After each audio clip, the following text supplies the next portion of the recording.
Right. Afternoon, everyone. I would like to call the regular meeting of the Water and Sewer order from Monday, May 4th to order. We have a forum at the moment. The first item is public participation. Is there anybody who wishes to address the board? Okay, the next item is our stormwater.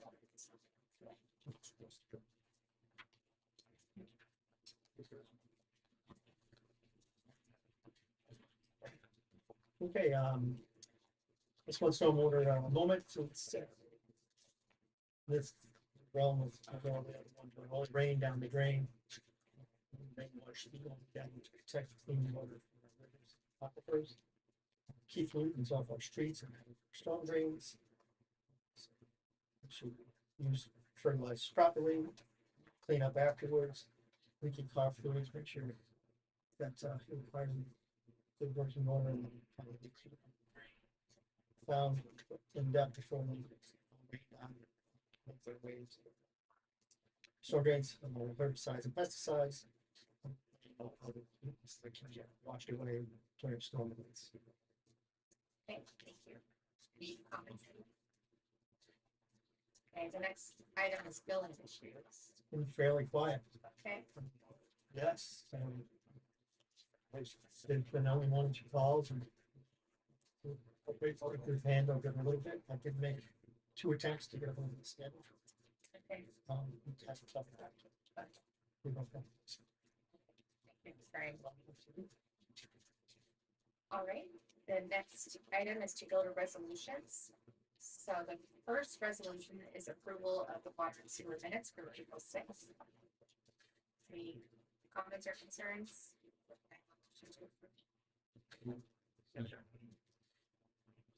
Okay. All in favor? Okay. Next item is the warrant. Has everyone had a chance to review the warrant? So, from my education, we are really nice to have I studied hard with that book. Process for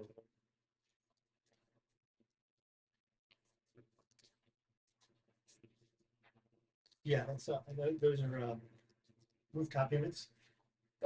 You need air conditioning. Yeah. how many fans did they replace? What? How many did they replace?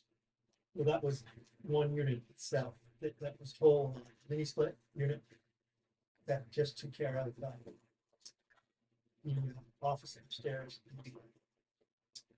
Dewatering. With the belt compressor. Replace fans. Well, it's a whole unit. Oh, I say. Yeah, then, we were gonna do it by trying to pull it up with ropes, but we couldn't do that, so we got a lift from where's that? Got a question. Page 7, 8. That's good. Probably. Yes, Okay. yeah, a lot of that is for the, what, yeah. Yeah. On that program. Yep, and generator. No, that's the heating for the water treatment plant. Yeah. Yeah, that's for that main room there. It's a pretty large room. Yeah. That's water, pretty cold coming down this way. Any other questions or concerns? Okay. All in favor? The next resolution is to rescind resolution number 18 from the city council meeting of January 13th, because we are no longer looking to lease to own this piece of equipment. Um, Can I explain? There was 2 different things when we did this. We were calculating the lease with the wrong interest rate, so when we did that and talked to the financial advisors, they recommended that we could look at bonding it. Talked to the bonding attorney the other day, and he said it was a whole litany of other things that go along with this, legal issues. more advantageous to go with a bond. Like he said, the cost for a bond of this size is somewhere in the $3,000 range.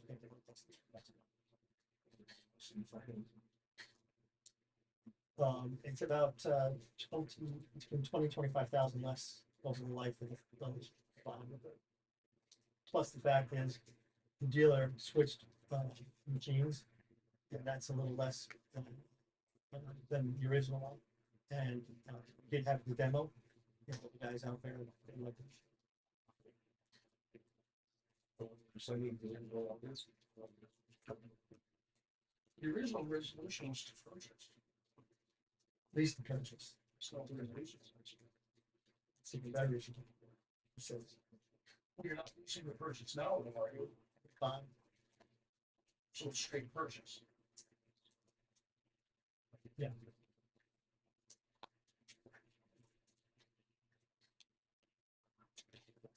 Okay. Is it the same price? No, it's actually cheap. Okay.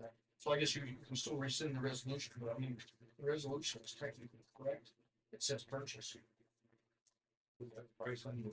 Yeah, $487,472 and 78 cents. Yeah. That's going to 61,000.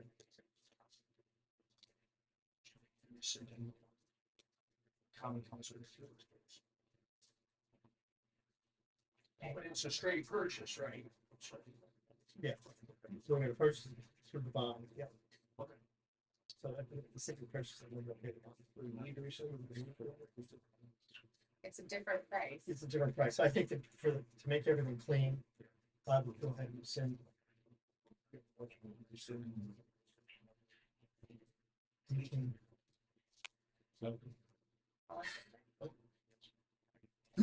Actually, I think you're agreeing with the common council rescind that you guys can't rescind the common council resolution. So you would make a recommendation to the common council that they rescind that.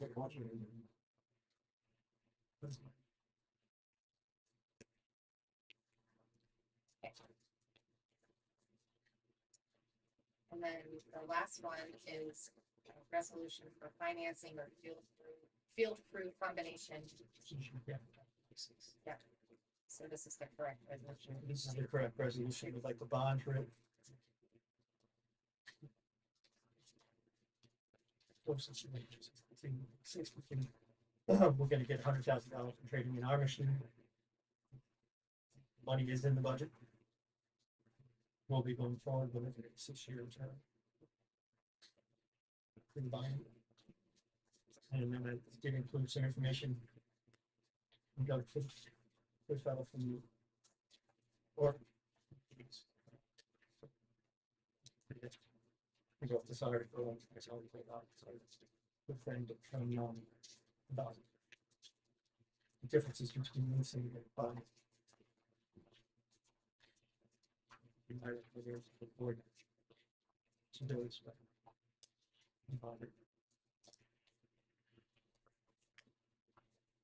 It is on the state bid. We're taking back in Onondaga County. I believe when this was on the common council agenda, one of our council members was asking that question. This is like a state bill. At the time, and we had the numbers that we had in front of us. So And right after we did that.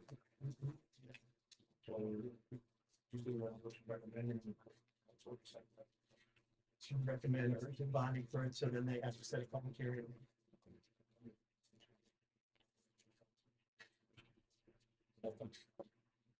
all in favor?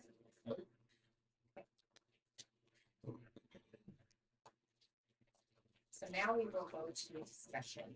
The first item is AJ Brooks from Arcadis to talk about financing projects and lead and copper. All in favor, please say aye. Is it okay for the groups? Okay, so we've already seen them before. Yep, multiple years. I think we've done a lot of work for the city in the last decade or so. Plus 3-4 years, basically assisted with the city for trying to get grants to various projects. Complete. Just recently, electrical, project. We discussed it. Last year, we applied for special remarks and it's seemed successful. $8 million for that development. Unfortunately, since it's not viewed as a water quality benefit project for EFC or PEC, there's money that just seems very little from the programs. Seems working to close on short-term financing.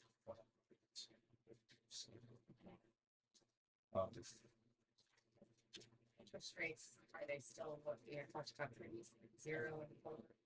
Yeah. Correct. 50%.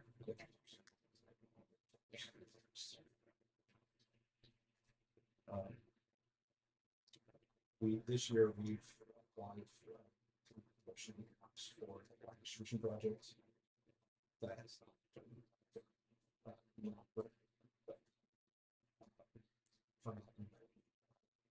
it was 2 years ago. The city was listed shortlisted for that. And there's no,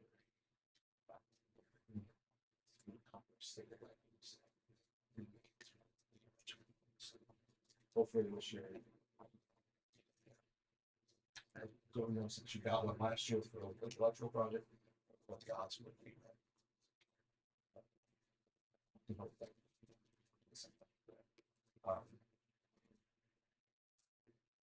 If the city wants to continue with that, best bet would be to proceed with financing, especially the drinking water via those grant and drinking water via grants are more difficult to get. They're focusing a lot on copper contaminants such as PFAS. So generally, distribution grants are part.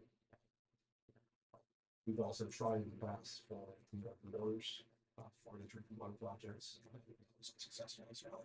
That's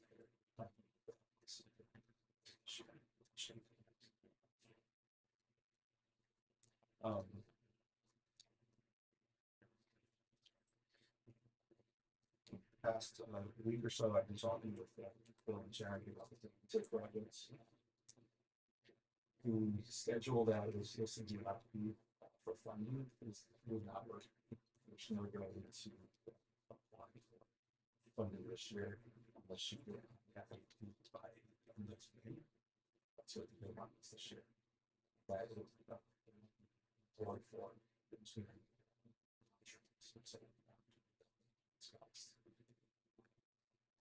So one option is to work with Arcadis about doing and say that's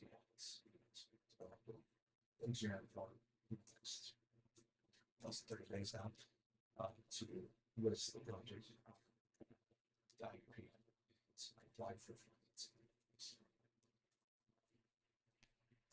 to apply for finance, you have to bond resolution. So you can't apply.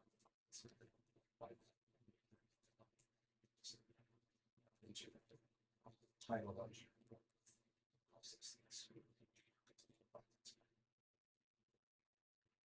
otherwise, I'll push out the project basically get it on the fiscal year 2028 IUP. So,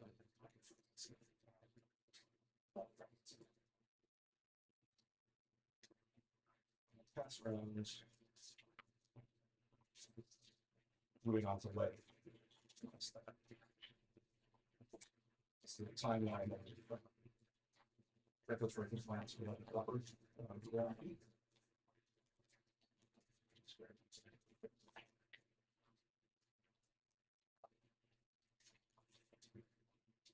The first milestone was back in 2024, which the city has met that requirement for creating initial inventory.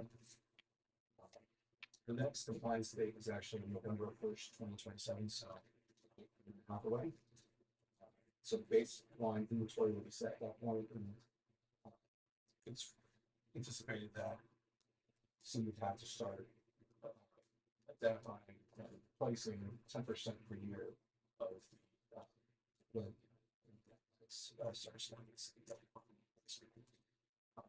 by November first, the lead service line replacement plan will be due.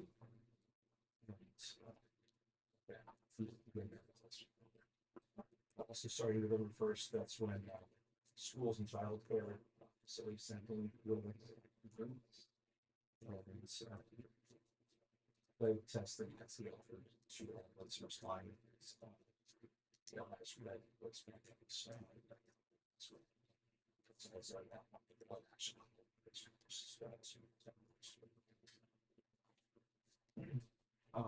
Right now it's a 15. Then with the beginning of 2028, semi-annual standard line starts. So include the tax set money for all service line. The first and fifth second starting to continue until the service lines replaced. And then in 2034, that's when all the elevation is with service lines. Fine, which should with the elevation from place with place that there's no service lines. So the next step would be for the city to fill out the lead service line protection plan. School shoppers.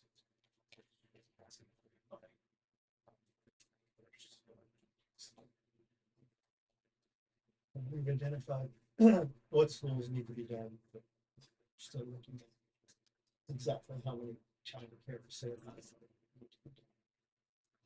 Has there been any updates on funding that might be available on the private side of this for, helping out property owners, homeowners? It depends on how the city wants to go about it. There's several different options. One option is to do just kind of citywide. City responsibility replacement and wage rates. Other rates for us. There is funding out there that you can apply for. Since the city is not considered a disadvantaged community, they have pockets, but the whole city's not disadvantaged and does not meet the household income that identifies that disadvantaged community, and they look towards predominantly more. The last 3 years or so, since Glens Falls recently has come off disadvantaged list.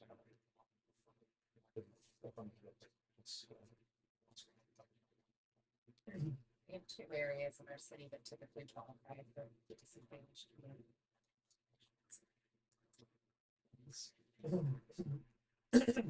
Federal regulations being challenged in a couple of places too, right? The lawsuits. And on just for information, so well, I was part of the meetings where everybody met here with Don Colts and everything. The problem on the private side is you can't take taxpayer money from private residential properties. So the city's in kind of a fund, spending city taxpayer funds on a certain number of houses benefiting the fund. So that's when they're working at the state level to try to make, and Albany's big involved with this, so is Troy. They're working at the state level to try to make funding available so the private property owners don't get hit. Because the state is saying when the municipal side gets fixed, we want the homeowner side fixed. But if you don't have a homeowner that's got the money, what do you do? And it's our responsibility, if the homeowner doesn't have the money, we have to make sure that. City's ultimately responsible for making sure that. Yeah. Ultimately, but that's the catch-22, so the city's ultimately responsible for making sure the work gets done, but right now, the New York State Charter prevents a municipality for using taxpayer money to improve private property. So the city's stuck between a lot of things. On the one hand, we're told, you've got to make sure it's done, but on the other hand, the city can't fund it. I see Dylan wants to say something. This is our new deputy city controller. I actually came from Troy, Right, yeah. so I know a lot about what's happening over there. One of the things that we looked into was Rochester. They're actually doing this they're not even looking at that charter. They're saying, you told us to do this, we're doing it. Okay. So just giving you a heads, there are municipalities in New York State that are just saying, we're doing this because it's a public health thing. They declared a state of emergency since That's how they got around that law, Okay, saying that this is a state of emergency, this is a health issue. And so moving forward, we're just doing this and the state can come and sue us, but it's probably gonna look bad saying that we're replacing lead pipes for the benefit of the city and the state come and sue us. So just, and the state has knowledge of this. They're allowing Rochester to do this. Rochester, I think, has already hit 80% of their, they use a lot of ARPA money to do it, but they have done it. okay. So there are other municipalities doing it. The biggest, I think, the question for us is how are we gonna fund it? So grants, there are a ton of grants out there. I know a lot of it did dry up, I think, at the end of last year. ARPA and some other grants and stuff that were, pretty much through 2025, but I think they are trying to bring some, more grants up for, Yeah. for this year as well. So, Like you said, because it is a huge issue, not just for New York State, but the entire conference. yeah, because a lot of that money is going to the largest Yeah. cities. Yeah, exactly. And they're going to the bigger ones just because they have a lot bigger issue. I heard here it's not as bad. I mean, Troy had, I think it was like 70% of their bidders were wet. Those So it's cities- like so many they had to replace. The older cities are the ones that are seeing. It was a ton. But Troy was one of the first, like they had their water plant, which was like a world renowned one in like the 40s. So that's when all the pipes were laid down.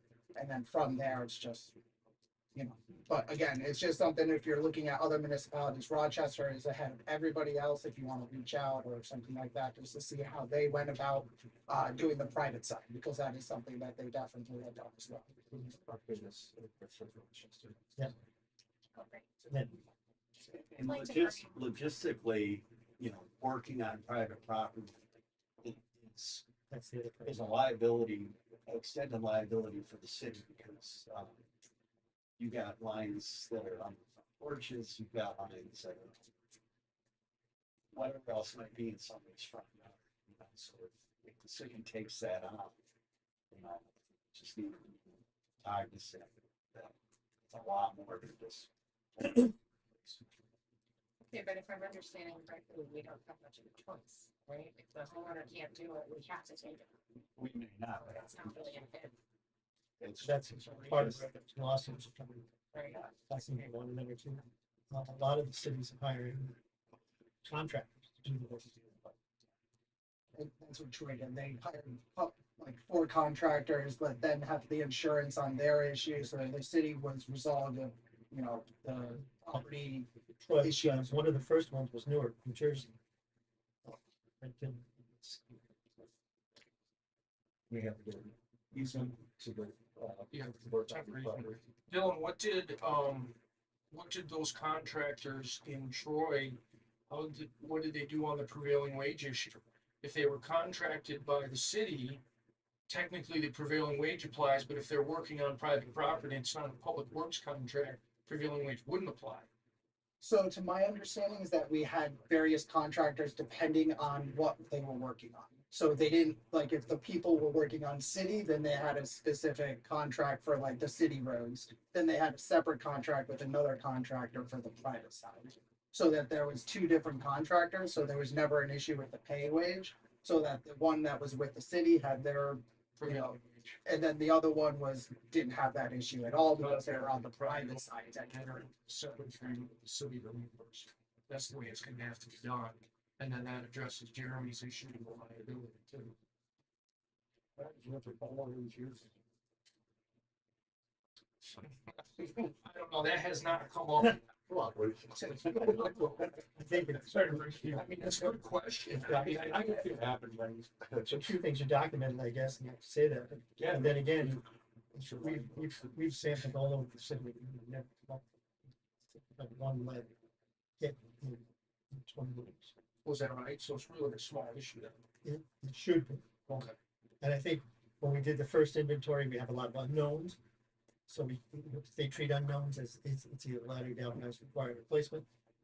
But we had 9 known. 9 on the city side, 9 on the private side. And every time we go out there, we find it's not. So, Okay. Well, that's good. other cities have done potholing, they call it. And we went right to the curb stop and we check both sides, getting about 15 inches on the side. Check the homeowners and the city service lines to identify it. And then you have to do a certain percentage, and then you have to do a statistical analysis to try to get rid of it. So we would have to do 5,000 surface units. So we do 500, and a little more statistically we come up with a very small number where zero, because that's what we were doing in America. Getting to the point where, I know the city has this good software, but it's not as far with. But it's a major lots of statistical analysis. To respect.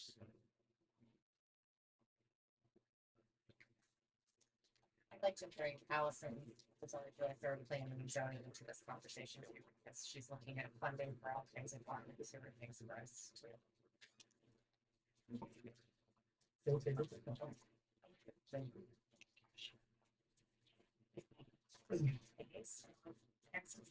With that, nice to get this on. Yeah, electrical. Oh, electrical. We- Before we talk. We talked about that, yeah. Jeremy and I looking at three different things that the EFC wants, and we'll probably get Dylan involved in this because over the last several years, we got an email that went back about 7 years, I think, Jeremy, something like that. They listed out about 6 different payments that were either a day late or 2 days late. They never bill it. Do that. They're starting to get a little icky, but you know, we've had a lot of, like you said, a lot of turnovers in the controller's office, so hopefully, you know, we can have part of our answers. Dylan will probably talk to the people at EFC. Wait. And, When you say a lot of these kind of issues, are you saying historically or just over the last few years? over probably 7 years period. They listed it out, they can see it. Yeah. And they can, it says, you know, this payment was a day late, this payment was, it goes down, like, the first 5 were a day late, instead of last month, it was 2 days late. So, and then they were asking about. I think we have a good way to talk to them about that. We have had quite a lot of change in our controller's office. We have a new controller, we have a new deputy controller. Things are being managed in a much more productive way.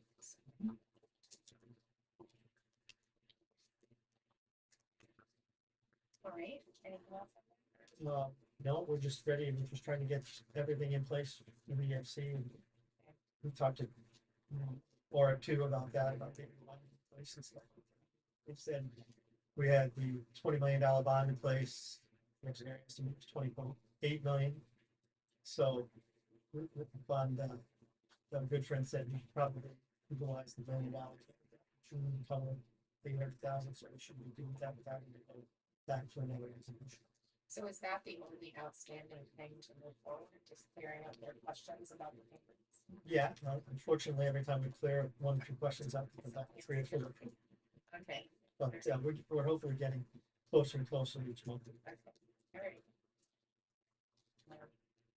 So the next thing is an RFP for engineering inspection and inspection and maintenance plan for reservoir and tank dams. Yes, it's kind of 2 different things. One was Jared put out RFP to look at the intakes to upgrade them for coatings. So I think that's what AJ was talking to originally.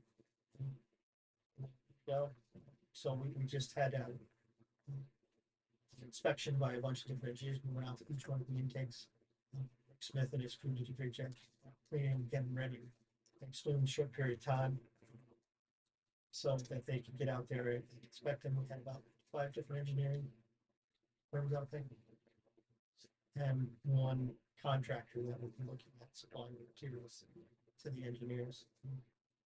So in the meantime, while that was going on, we have the dam assessment that started today for 5 different dams. Tectonic is up there, the board approved that. Council approved it, so we started today. So that might be a few days, and then we'll get a report assessment of the dams, and then submit that to the city. Then we go to the back contract update. I think we talked about that. Yeah. Good. Okay. And then see Tom. No, he's probably gonna come to the workshop. Okay. So, but, just an update, we did go ahead and award the, unit 2. So that's all set, everybody started. I have some pictures. You can see. Here's some cutting.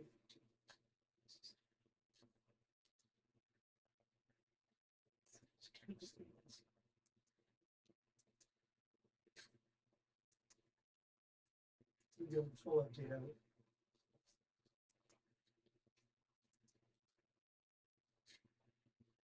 So that's a lot of the red pine, that's all the red pine that's been cut. We've got a bunch of different questions either posed while they're out there or to us. It's not nice to me. What the reason was, I directed to the scale part of the EC's website. Mention it. We did put out public information ahead of doing this. Yes. Both in a press release and on our website, our Facebook, everything. Some good looking logs. Well, that's- Yeah. Yeah, and that's the other thing is see how they are, good looking lives. That's what we're probably gonna use for telephone poles, and that's more that pieces of wood that creates them. Hey, yeah, I don't know if he did directly or one of his guys from F&W, but they did. They looked at it because they were coming to look for year's timber sale. Right. And they were looking at that, so they called me and I went up there actually with Rick Smith. And we looked at it and they took it, everything that was on the ground, you can see how brown the scales were and some of the red pine scale. It's almost like this is white cotton on all the needles with the bugs. And then we got a hold of GEC. They came in with 3 of their arborists. They took samples. They looked in the field. They verified in the field, and they went back and looked at it with the microscope. Catch it when it was too late. Yeah, because it was going to become a safety hazard. They would have followed rather than allow that to happen. Listed before, while they were still using them. Yeah, It's responsible. Yeah. hazard falling hazard and fire hazard. Great. The next item is flushing. Flushing is probably about 90% complete. Seeing they were down here. Yeah. So we're usually one of the last sections. They'll push off the primes out on now. Hopefully by Wednesday we'll be complete. It's been pretty successful. We haven't had a lot of calls. I did the center as they always do on the weekends in the morning, so they don't interrupt anybody. I haven't had any about as far as I know. Okay. All right, so now we will go to personnel.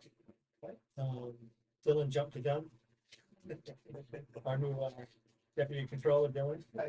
Thank you for introducing yourself. Mary Beth Kennelly, our principal clerk for 24 years, retired. A nice little party for her last Wednesday.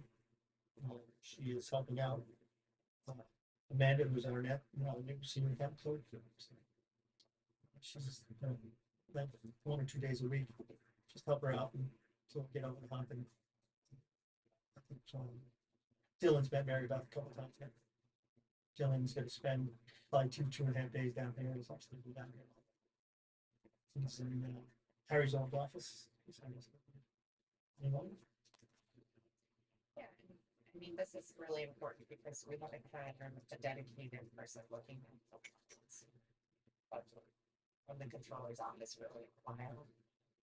Our previous deputy controller really got focused on dealing with payroll and retirement issues and wasn't able to be here, so this is going to be a positive improvement. Yes. Okay, so that's it for personnel. Does anyone have anything else? Yes. Actually, something today and let's find bunch of being thinking over or he's looking for someone to sort of take over the maintenance. Did you happen to see that? They said if they will take care of all of the issues that are involved there, the trespassing and the Turkey was having a problem. It is something that would be interesting.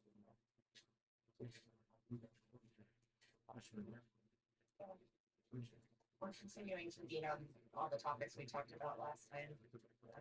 But I know the steward program through Warren County Water and Soil is kind of what we've been talking about, potentially sharing costs. It was a good thing to that stuff.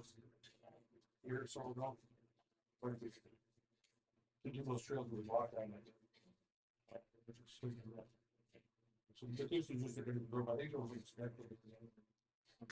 Can ask about, Queensberry Garden. I don't know when you hired, I can't get chance to see the whole broadcast. I think it was that. Jackson sure tried. Yeah, because it's legacy. other thing is, I think Allison has reached out to you, but we're trying to kind of assess the plumbing issues of the fire houses. So I think we've got people going out there. Yeah, we've been to both of them. To clean out Ridge Street. The other issue seems to be internal to the buildings. It's not really a forte. But, you know. Thank you. All right, our next water and sewer workshop meeting will be May 18th. At 2 o'clock. 2 p.m. Just a note on that, depending on how engineering reports come in, we may make that a special meeting. So that we can try to keep on the timeline. So depends on how many proposals we get, how many we review, and we certainly want to make sure that we give them their due justice. You know, rush through. Okay, and then our next regular water and sewer board meeting will be May 21st at 2 p.m. With that, I'll take a motion to adjourn. All in favor? You're adjourned, thank you.